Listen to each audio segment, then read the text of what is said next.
Okay, welcome everybody. Day one is completed, which is typically like most day ones, I would imagine, for everybody across the country, where everybody's energy level is high and the attitude is good.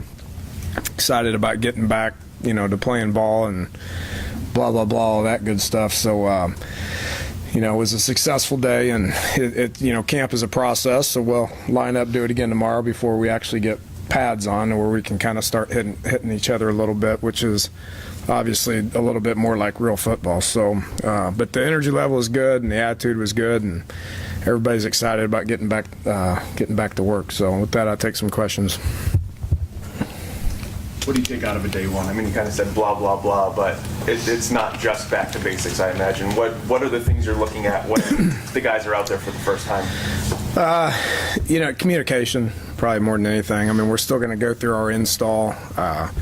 You do your best on teaching technique, but without actually colliding, it's hard to teach a lot of techniques. So you look at just the way the guys communicate, the tempo they play with, the attitude they play with, the energy they play with, and then, getting in and out of the huddle, getting the calls, communicating the calls, and then knowing what their assignment is, So was pleased with how that went. I mean, these guys have been practicing all summer this stuff, and this was the first time that we were able to watch it, but didn't see a whole lot of mental bus. There's going to be a lot of mental bus with very new guys, which existed a few times, but overall I thought it was well, from an assignment standpoint. And as camp goes on, we'll focus more on what the technique aspects of things are and continue to try to get them to play with a high level of effort.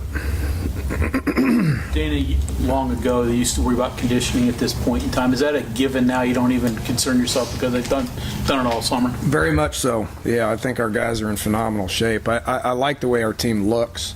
It looks to me, and our staff has been talking about this all since yesterday, since they came back, and it's been 8-9 weeks since we've seen them, and the team continues to change as guys are added, which we feel like we've done a good job of recruiting and getting guys in here that have a different body type and upgrading the level of athlete that we bring in. But think our guys are in pretty good shape. They look good to us, and they look like they're in pretty good shape. And I do give Mike Joseph and his staff a lot of credit. They've done a great job for the last 9 weeks, all of them. And we've had this discussion a bunch about how voluntary it is in the summer, but we had a high level of participation, and you can tell by the way those guys are running around and how they look. Speaking of that, Dan, I haven't seen very many people change as much as Quentin Spain has. He's really become a man. Can you talk a little bit about that? What happened with him? Well, he's just matured. I mean, guys mature. One of the most frustrating things for us to do offensively is rely on young offensive linemen. That's hard. It's just a very, very, very hard position to play at a young age. And when he was first here, I wasn't here, but the stories I heard was about 390 pounds or whatever it is. And when I was first here, he wasn't a starter for the first year, but he's really improved himself. His off season was good. That's the reason I took him to the media days this year, is because he had a phenomenal off season. And he was one of our vocal leaders and was in really good shape, and his participation was pretty good.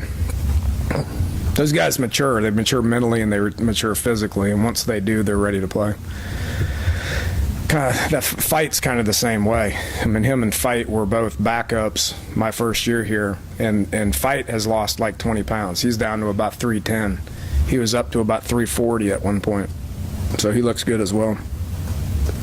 The transfers in your junior college players are obviously experienced, but not experienced here. Can those guys become leaders?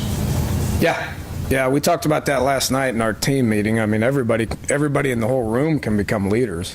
If I ask you to define a leader, I mean, I'm going to get 100 different answers in this room probably. So everybody can become leaders. They got to lead themselves first and do everything right, and then they got to play. So once they can get on the field, and one of our best leaders may be a guy that plays 6 snaps a game. It just depends. I mean, it just depends on how you want to define a leader. But yeah, I think so. And I think that'll happen too. Based on what I saw today. If we're putting guys in specific spots to get a lot of playing time, if they can adjust to how we do things around here, then yeah, I think that can happen pretty quick. Most programs envy having experienced guys in the program, guys that played. You'd love to have all seniors or whatever that have been there 4 years or 5 years. You could put a lot of people out on that field for the first game that weren't here last year. I mean, and probably will. More than likely will. What does that do for you? It happens. I mean, it's college football. Guys graduate. They move on, and you replace them. Sometimes you replace a lot of seniors. Sometimes you don't. I mean, that's not something that I worry about. Every year is different. You can't worry about what happened the previous year. You got a lot of seniors come back. Sometimes it's hard to get them to progress. So I don't worry about that. I'm not losing sleep over the fact that we lost a lot of seniors. We're all excited about coaching the current guys that we have and getting them ready to be the next superstars or whatever. I mean, you're going to lose guys. You're going to lose starters. You're going to lose guys in the NFL, and you replace them with guys that that you can count on to be able to put them in the position to be able to be successful. And I think that's where we're at right now. I feel good about where we're at right now. You spoke pretty highly of Charles Sims last week. What's the feedback you're seeing from his teammates, his position coach? It's all positive. Yeah, he's a good kid. Works hard. You try to shake out a running back. Is it a depth chart, or is it guys fitting in different roles and different packages and things like that? And what is that kind of process? Yeah, it's a hard position to play because you ask them to do so many different things. We've been living on the edge here for the last 2 years with not very many of them. So it's nice to look out there and see 4 or 5 guys that have the potential to all be starters. Whether it's in specific packages or a specific year. You're looking at 4 guys that have started college football games out there before, so it makes the competitiveness good. If there's a lot of competitiveness within a room, it's going to make everybody in the room better, and that's what I see right now. Dana, can you talk about health issues and also any of the incoming kids, Howard, McDonald? Yeah, there's you saw the 2 guys in red. I mean, Pankey's really ahead of schedule with his knee. He's doing great. Shelton Gibson's tweaked his knee a couple weeks ago. He's progressing as well as possible. McDonald's still working through NCAA. Nobody's been ruled out. McDonald's working through clearinghouse issues. Howard's working through clearinghouse issues. And Devontae Henry, who's been here for a little bit this summer, is working on some personal issues. Talked about communication before. What did you see today? If you could go a little more in depth on that, on the communication level, guys who were, I guess, impressive in day one. Oh, I don't know. I can't answer that. I thought communication needs to exist. It's one of the things that we worked on. It's one of the things that we're focusing on. And was it bad? No. Was it phenomenal? No. Is it where we want it to be? Not yet. We'll keep working on it. Something that needs to exist every day. We'll talk about it every day. If we're not communicating, then the people don't know what to do, and then we got a problem. Is it too early to see some leaders emerging on offense? Yes, way too early. Dana, you said last week that it might take you a day or 2.5 weeks to figure out who your quarterback is. I'm assuming that it's not a day. Not today. What did you see from the guy that you hadn't seen before today? Clint. Yeah, he's good. He's seasoned. He doesn't get nervous. You can tell that he's got some game experience. He's right now got the look when he's looking at me on the sidelines and I'm signaling. He just kind of stares right through me because he does. It's not automatic to him right now, which is to be expected. But threw the ball good, and for a guy who it's his very first practice here, I thought he did good. And again, I'm not judging the specific throws or checks or any of that. I'm just watching them operate. I'm watching them getting the signals and communicating it to the O-line and then executing the play to where it resembles football, and I thought he did all right there. How about Paul and Ford there? I mean, were they doing anything differently today than the last time you saw them when you guys left off in April? I don't know.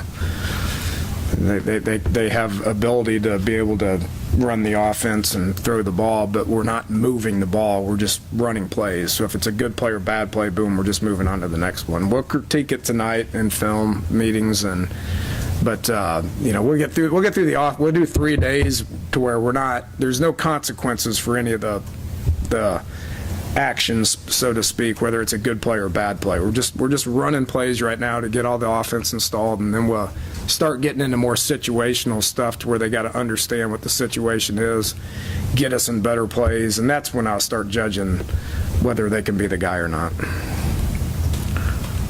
Is your installation going to be different considering you have so many guys that could factor in that weren't even here in the spring? Nah, about the same. Dana, the fact that he's probably got more, actually he does have more college experience than the other guys, and I know it's a different place, but how in these first couple of days can he move that from Tallahassee to here and kind of establish a voice or at least a figure at that position? His presence. I mean, you throw a guy in there that is taking snaps in our offense for the first time, and if there's hesitation and panic and nervousness and lack of communication and all that stuff, then we got a little bit of an issue. And I knew he would handle that well. That's not something that I'm concerned with him. So just by the calmness that he possesses, that Ford and Paul possess that calmness right now too, because they understand what's going on around them.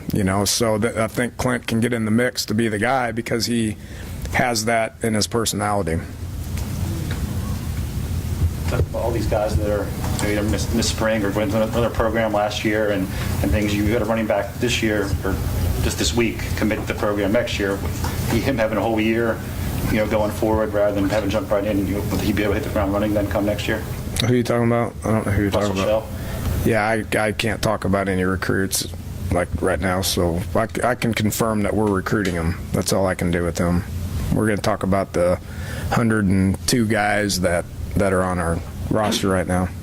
Dana, the 102, and I'm assuming that the reason it's not 105 is because of Howard, McDonald, and Henry. Mm-hmm. Okay.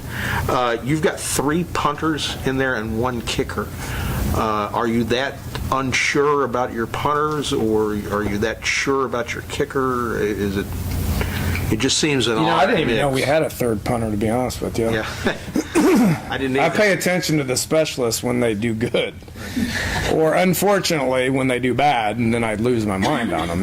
But we signed Nick O'Toole. I mean, Molinari's been here for going on 3 years now. He's a great kid. He's a 4.0 student. He has game experience. But Nick O'Toole you guys saw him. He's a big, impressive-looking guy that can flip the field on you in a hurry. Didn't know about the third guy, to be honest with you. I'm not quite sure what his role is. I guess he was punting out there a little bit. Is Lambert the only kicker that you have? We have a couple more that are waiting in the wings. So we'll as we can bring those guys in, we'll bring them in. I know two are scheduled to come for when school starts, and if we have room to bring them in earlier, we've already talked about bringing them in earlier. It just seems if you're not bringing another kicker in to at least get a look at him early, then you may feel pretty confident about Josh Lambert. Josh Lambert is our kicker. Yes, we feel comfortable with Josh. We feel good about Josh. He is our kicker. During the portion of practice, Don't know if he's our kickoff guy. We'll figure that one out, but he's our kicker. during the part we saw, it seemed like you were paying special attention, extra attention to the defensive side of things. What did you like today out of the defense, and how far has that come with these guys working on their own for the last few months? Really good. Was impressed with their energy. We're so much deeper and so much more experienced. And it shows. It shows out there. Those guys were aligned quickly. And we had about 3 deep repping out there. I can't remember ever repping more than like 1.5 deep last year. But it seems like we're a lot deeper. We got more people in position that have taken snaps here in the past, and there's a lot of competition battles going on, with the guys maturing and then new guys coming in that look like they got a chance to be able to get in position to play pretty quick. So I'm usually down there during that time, and then I switch over to offense quickly thereafter. But I really liked how they flew around, and liked how they communicated, and liked how they got lined up real quick. How much did that lack of depth hurt the defense last year, and how much, I guess, are you looking forward to? We have to talk about last year. I'd rather talk about 2013. We all understand the situation we were in last year. We're not going to keep focusing on what happened defensively in 2012. There's a lot of the same people that are now a year older. It's really pretty close to the same system, and we have a lot more depth. So I'm pretty excited about where we're at. Coach, when you look at the video from today, what are some of the smaller things you and the staff will be looking for? More assignment than anything, because again, without pads, you really can't focus on what their technique is. You can with some receiver and some DB stuff, but in the line of scrimmage trenches stuff, it's hard to focus on a lot of the technique and the physicality of it and the effort and all that stuff. So more assignment, just lining up in the right spots and going to the right spots. And it'll probably remain that way for a couple of days before we really start teeing it up. You guys missed spring because of injury. They were all out there today. Everybody 100%, no issues. Think they're all good? Yeah, just the only 2 guys that are limited are the 2 I talked about. So other than that, the rest of those guys are, in the full swing of things. What are you expecting to see from Ivan McCartney? Or have you talked to about Improvement. All right. All right, thanks, Coach. Welcome back, everybody.